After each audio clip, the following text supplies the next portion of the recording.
إياك نعبد وإياك نستعين اهدنا الصراط المستقيم صراط الذين أنعمت عليهم غير المغضوب عليهم ولا الضالين۔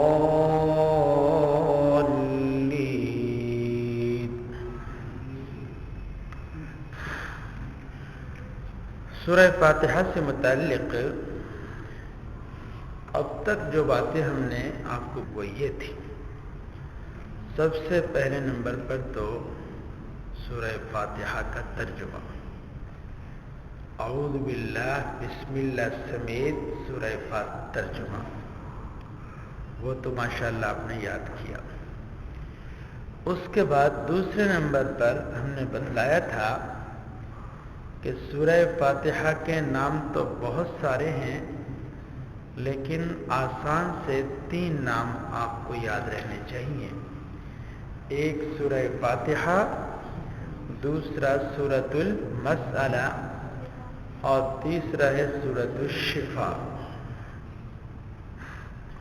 اس کو سورۃ الفاتحہ کہتے ہیں کیونکہ فاتحہ کا معنی ہے آغاز والی، شروع والی، اور اس سورت کو چونکہ سب سے پہلے لکھا جاتا ہے اس لیے اس کو سورۃ الفاتحہ کہتے ہیں۔ سورۃ المسئلہ اس لیے کہتے ہیں کیونکہ اس سورت میں اللہ نے اپنے بندوں کو اپنے سے مانگنے کا طریقہ بتلایا، اور سورۃ الشفاء اس لیے کہتے ہیں کیونکہ یہ تمام قسم کی بیماریوں کے لیے شفا ہے۔ تو سورہ فاتحہ کے کتنے نام ہوئے؟ 3، سورۃ الفاتحہ، سورۃ المسئلہ اور سورۃ الشفاء۔ اس کے بعد دوسرے نمبر پر ہم نے یہ بتلایا تھا کہ قرآن کریم کے اندر جو مضامین بیان ہوں گے وہ 6 قسم کے ہیں، ان میں توحید، رسالت، قیامت، احکام، ماننے والوں اور نہ ماننے والوں کے حالات۔ سورہ فاتحہ چونکہ پورے قرآن کریم کا خلاصہ ہے، اللہ تعالیٰ نے یہ 6 مضامین اس چھوٹی سی سورت میں بیان فرما دیے، یہ بھی آپ نے پڑھ لیا۔ اس کے بعد ہم نے بتلایا تھا کہ سورہ فاتحہ کے خلاصے میں 3 چیزیں آپ نے یاد رکھنی ہیں۔ ایک ہے القاب خداوندی، دوسرے آداب خداوندی، اور تیسرے نمبر پر ہے عرض درخواست۔ اس کے بعد ہم نے بتایا تھا کہ جب ہم قرآن پاک کی تفسیر کریں گے تو تفسیر کا اصول یہ ہے کہ قرآن کی تفسیر پہلے قرآن سے، اس کے بعد قرآن کی تفسیر احادیث سے، اس کے بعد قرآن کی تفسیر اقوال صحابہ سے، اس کے بعد قرآن کی تفسیر اقوال تابعین سے، اس کے بعد پھر قرآن کی تفسیر ہم کریں گے تبع تابعین سے، ٹھیک ہے؟ اور کل کے سبق میں ہم نے بتلایا تھا کہ سورہ فاتحہ یا کوئی بھی سورہ شروع کرنے سے پہلے تو ہم اعوذ باللہ بسم اللہ کو کیوں پڑھتے ہیں؟ تو اعوذ باللہ ہم پڑھتے ہیں دفع مضرت کے لیے، نقصان کا راستہ بند کرنے کے لیے، اور بسم اللہ الرحمن الرحیم کو ہم پڑھتے ہیں جلب منفعت، اللہ کے دروازے کو کھولنے کے لیے۔ یہ گویا کہ اللہ کی رحمت کا گیٹ ہے، دروازہ ہے۔ اور اس کے بعد کچھ الفاظ کی ہم نے تشریح کر دی تھی۔ تو یہ موٹی موٹی سی باتیں اگر آپ کے ذہن میں ہوں گی تو پھر سورہ فاتحہ کو جب آپ پڑھیں گے، سنیں گے تو آپ کو لطف آئے گا، مزہ آئے گا انشاءاللہ۔ اب ایک جو بات بیان کرنے کی ہے وہ یہ کہ سورہ کو جب انسان امام کے پیچھے نماز پڑھ رہا ہو تو کیا اسے سورہ فاتحہ پڑھنی چاہیے یا خاموش کھڑے رہنا چاہیے؟ اس میں امام شافعی رحمۃ اللہ علیہ کا موقف یہ ہے، وہ فرماتے ہیں کہ امام کے پیچھے پڑھنا چاہیے، ہر نماز میں اور ہر رکعت کے اندر اس سورت کو ان کے نزدیک پڑھنا ضروری ہے۔ امام شافعی رحمۃ اللہ علیہ کے نزدیک۔ امام مالک رحمۃ اللہ علیہ کا موقف یہ ہے کہ جو جہری نمازیں ہیں جن میں امام بلند آواز سے قرات کرتا ہے، مثلا مغرب کی پہلی 2 رکعت، عشاء کی 2 رکعتیں پہلی اور فجر کی 2 رکعتیں جن میں امام بلند آواز سے قرات کرتا ہے، مقتدی کو خاموش رہنا ہوگا۔ البتہ جن رکعتوں میں امام آہستہ قرات کرتا ہے ان میں امام مالک رحمۃ اللہ علیہ سے 2 قول منقول ہیں۔ ایک یہ کہ وہ رکعتیں اور وہ نمازیں جن کے اندر امام آہستہ قرات کرتا ہے تو مقتدی کو پیچھے پڑھنا چاہیے، اور وہ کہتے ہیں یہ لازمی ہے۔ دوسرا کہیے کہ لازمی نہیں ہے، مستحب ہے، پڑھ لینا چاہیے۔ اور امام احمد بن حنبل رحمۃ اللہ علیہ کا موقف یہ ہے، وہی جو امام مالک کا ہے، کہ جن رکعتوں میں امام بلند آواز سے قرات کرتا ہے ان رکعتوں کے اندر تو مقتدی خاموش رہیں گے، بالکل کوئی قرات نہیں کریں گے۔ البتہ جن رکعتوں میں امام آہستہ پڑھتا ہے ان میں امام احمد بن حنبل کے نزدیک ایک قول کے مطابق مقتدی کو پڑھنا چاہیے، اور دوسرا قول یہ ہے کہ ان رکعتوں میں بھی خاموش رہنا افضل ہے۔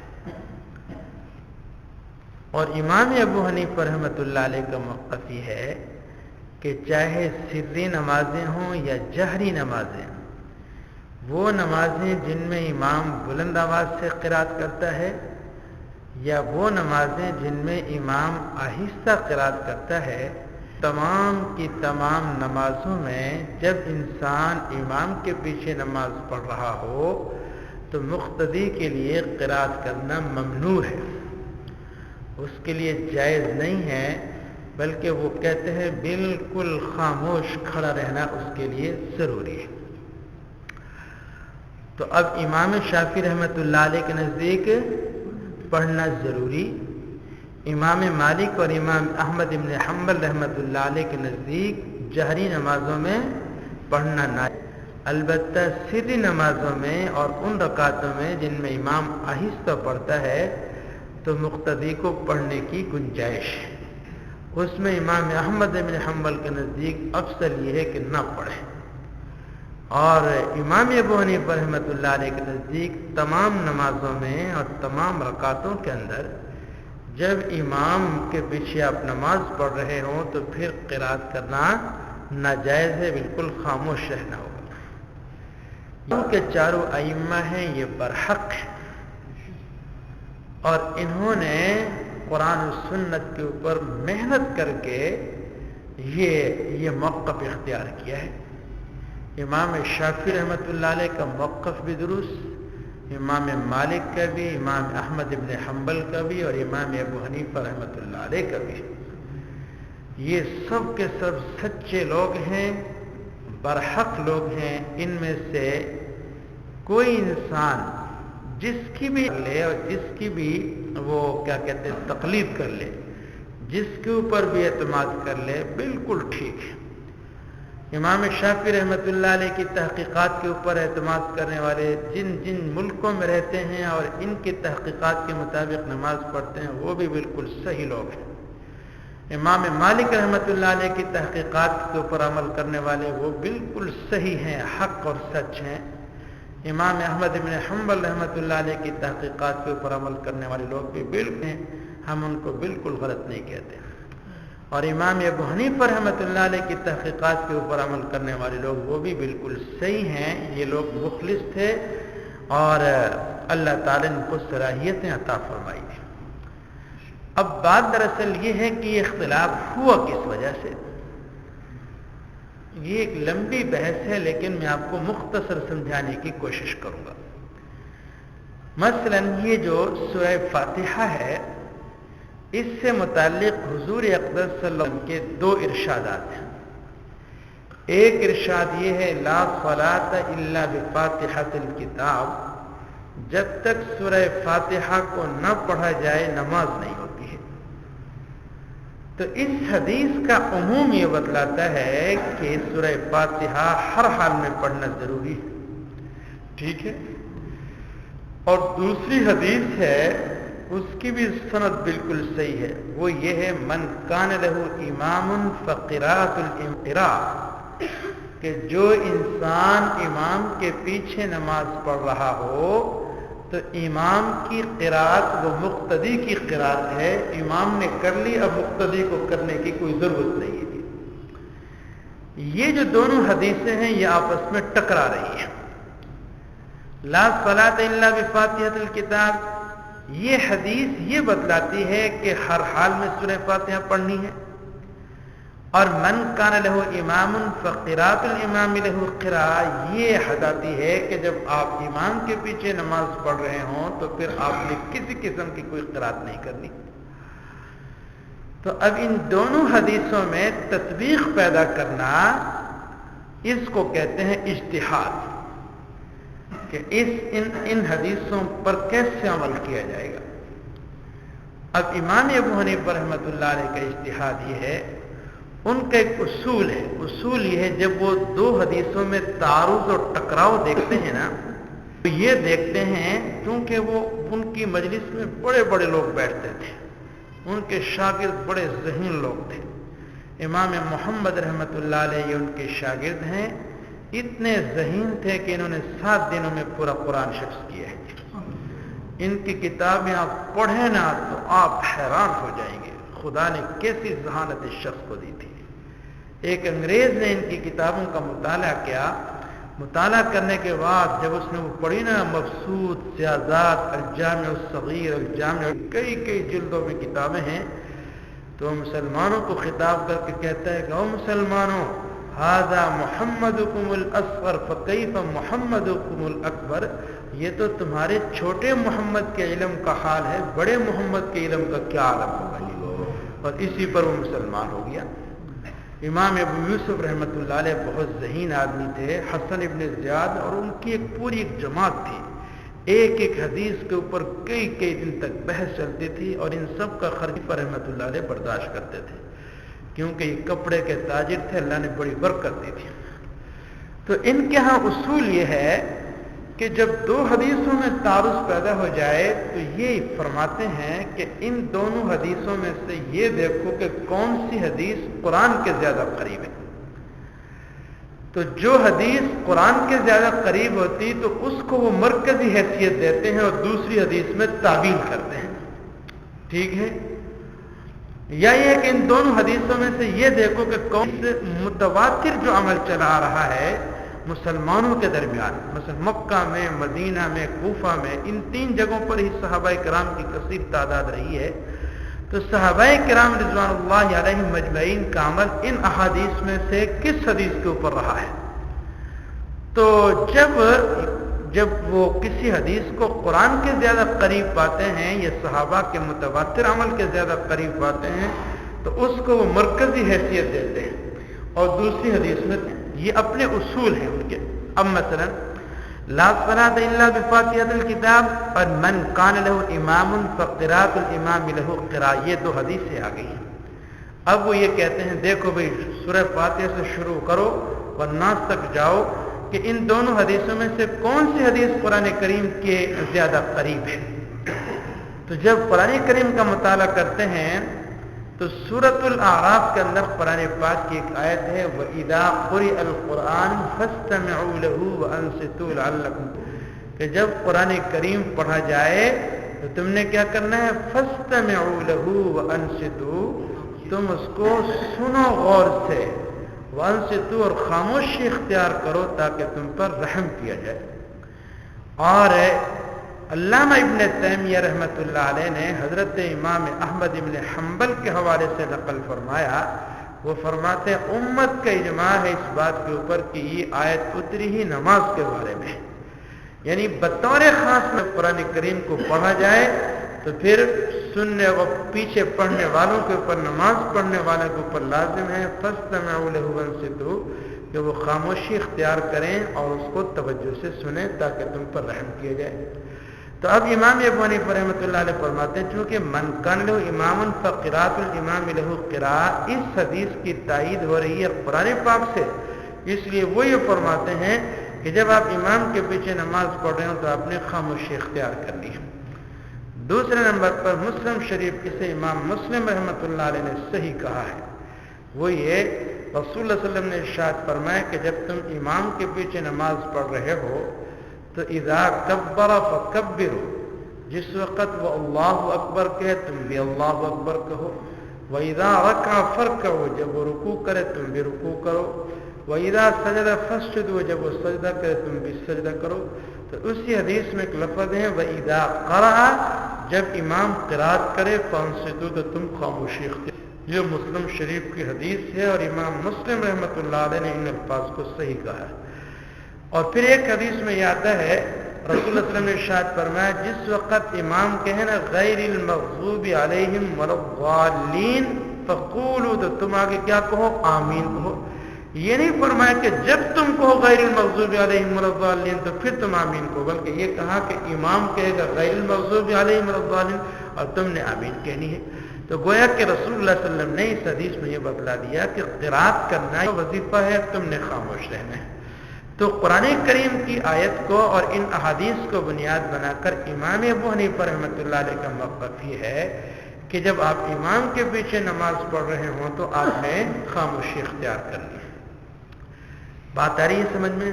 اچھا، اب اس کی ایک دوسری بات، مثلا احادیث میں یہ بھی آتا ہے کہ رسول اللہ صلی اللہ علیہ وسلم نے بلند آواز کے ساتھ آمین کہی ہے، مد بہا صوت، اور یہ بھی آتا ہے کہ آپ نے پست آواز کے ساتھ آمین کی، باتیں ثابت ہیں۔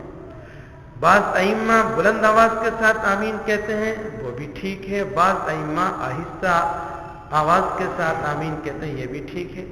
اب اختلاف اس بات کے اس میں افضل کون ہے، تو ہر ایک کا اپنا موقف ہے۔ امام شافعی، امام مالک، امام ان کا اپنا اجتہاد، امام ابو حنیفہ رحمۃ اللہ علیہ کرنا ہے، یہ سب کے سب اجتہاد کرنے والے ہیں۔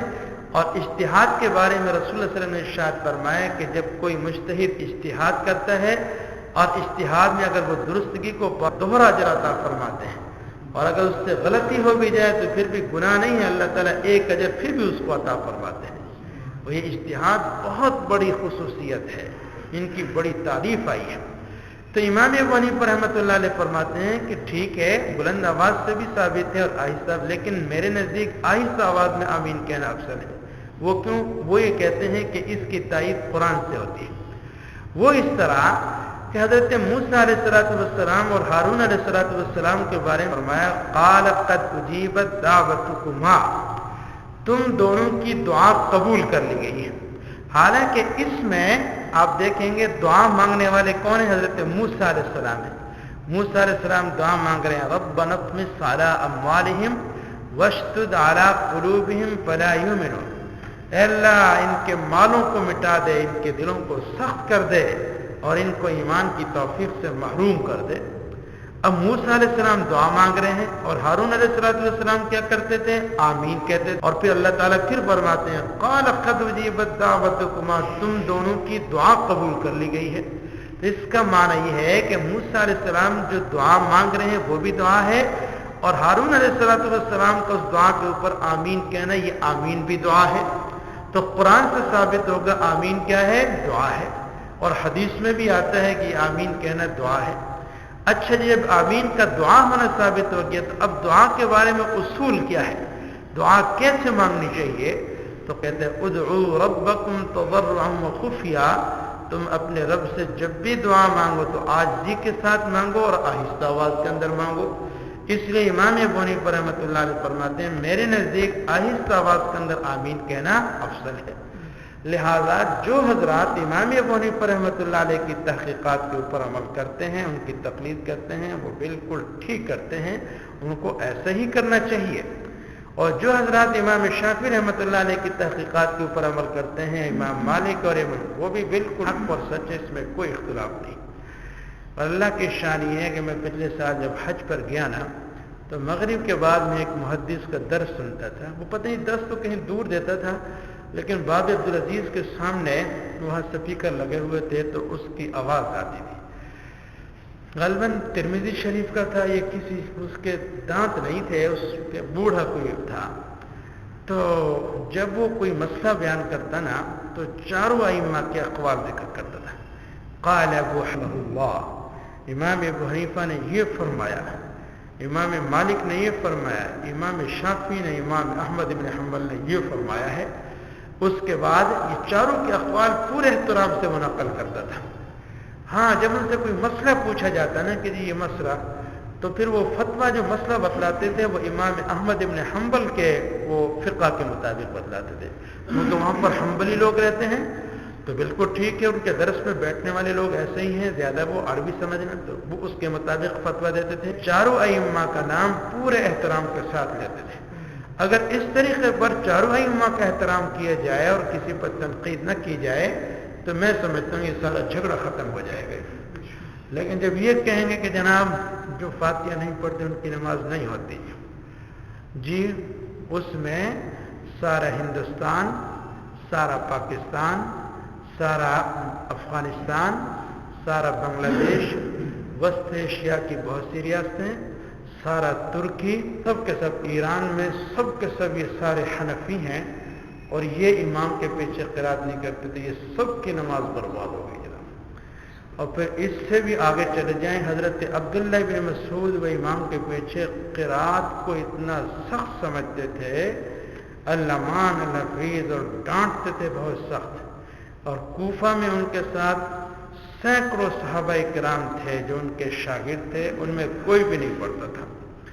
تو یہ جو فتویٰ لگانے والے لوگ ہیں کہ امام کے پیچھے تم سورہ نماز نہیں ہوگی، یہ فتویٰ صرف پاکستان تک محدود نہیں رہتا.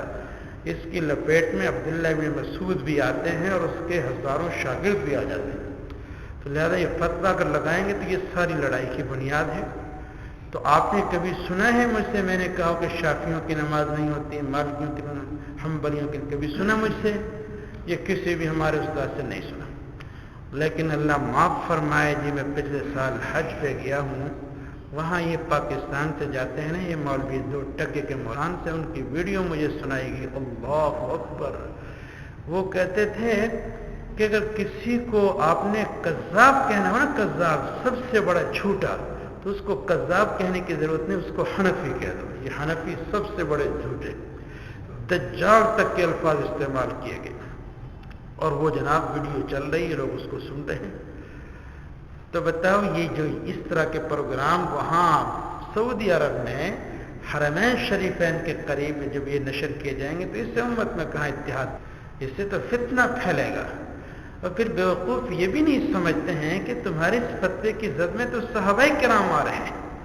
آپ پڑھیں وہ سارے کی ساری چیزیں، کم از کم اختلاف امت و صراط مستقیم یہ کتاب پڑھ لو جی، اس میں ہی آپ کو پتہ چل جائے گا کتنے صحابہ ایسے ہیں کہ جو نہیں پڑھتے تھے، امام کے پیچھے قرات نہیں کرتے تھے. اب وہ ان سب کی نماز باطل ہو جائے گی. یعنی یہ بھی نہیں سوچا جاتا. اس لیے بہرحال میرا موقف، ہمارا موقف یہ ہے کہ یہ چاروں ائمہ اور جو انہوں نے تحقیقات کی بالکل صحیح ہیں، اور جو انسان ان کے پیچھے چل رہے ہیں وہ بالکل حق اور سچ ہیں. کسی سے لڑنے جھگڑنے کی کوئی ضرورت نہیں ہے. باقی یہ ہے کہ الحمدللہ ہمارے یہاں چونکہ ہم تو بچپن سے یہ مسائل حنفی طریقے کے مطابق ہم نے سنے سیکھے ہیں، وہی ازبر ہیں، وہی یاد ہیں، تو عمل ان کے مطابق کرتے ہیں. باقی سب ائمہ کو حق اور سچ سمجھتے ہیں. اللہ تعالیٰ کی سب پر کروڑوں رحمتیں نازل ہوں، اور جو ان کی تحقیقات پر عمل کرنے والے ہیں سب کے اعمال کو اللہ تعالیٰ قبول فرما لیں. ٹھیک ہے جی، بات میں نے آپ کو سمجھا دی ہے. اب باقی لڑنے جھگڑنے کی کوئی ضرورت نہیں ہے. اچھا اب مجھے چند الفاظ کا ترجمہ بتا دیجئے. یوم کا کیا ترجمہ ہے؟ رب کا کیا ترجمہ ہے؟ الرحمن کا کیا ترجمہ ہے؟ الرحیم کا کیا ترجمہ ہے؟ ایاک کا کیا ترجمہ ہے؟ نعبدو کا کیا ترجمہ ہے؟ الصراط المستقیم میں مستقیم کا کیا ترجمہ ہے؟ الصراط کا کیا ترجمہ ہے؟ یہ بتائیے غیر المغضوب کون سے لوگوں کا ذکر ہے؟ جو محروم ہوئے ضد اور عناد کی وجہ سے. اور ولا الضالین میں کن کا ذکر ہے؟ جو جہالت میں گرفتار ہوئے. ٹھیک ہے. اچھا یہ بتائیے الحمدللہ میں الف لام کا کیا ترجمہ کریں گے؟ تمام تعریف ہے. اعوذ باللہ من الشیطان الرجیم میں مردود کون سے لفظ کا ترجمہ ہے؟ رجیم کا. ٹھیک ہے جی. اب امید ہے کہ سورہ فاتحہ آپ کو اچھے طریقے سے یاد ہو. اب یہ موٹی موٹی سی باتیں ذہن میں ہوں تو اللہ کے فضل و کرم سے یہ جو قرآن کا مغز ہے، مکھن ہے، پورے قرآن کا خلاصہ ہے، اور یہ قرآن کریم کی سب سے پہلی صورت ہے جو مکمل طور پر نازل ہوئی اور جس کی احادیث میں بڑی فضیلت آئی ہیں. آپ اس کو اس طریقے پر یاد کر لیں گے تو کتنا آپ کو ثواب ملے گا. اور پھر 7 آیتیں ہیں اس کی، 7 آیتوں کا ترجمہ تفسیر کے ساتھ آپ نے سیکھ لیا تو ہر آیت کے اوپر جی کتنا ثواب ملا ہے؟ 4 رکعت نماز نفل سے زیادہ، تو 7000 تو صرف سورہ فاتحہ کا ترجمہ سیکھنے کے اوپر. اس میں پھر تعوذ کو بھی شامل کر لیں، تسمیہ کو بھی شامل کر لیں تو تقریباً 9000 کے قریب آپ کا وہ حساب کتاب بن گیا اللہ تعالیٰ کے پاس. اللہ عمل کرنے کی توفیق.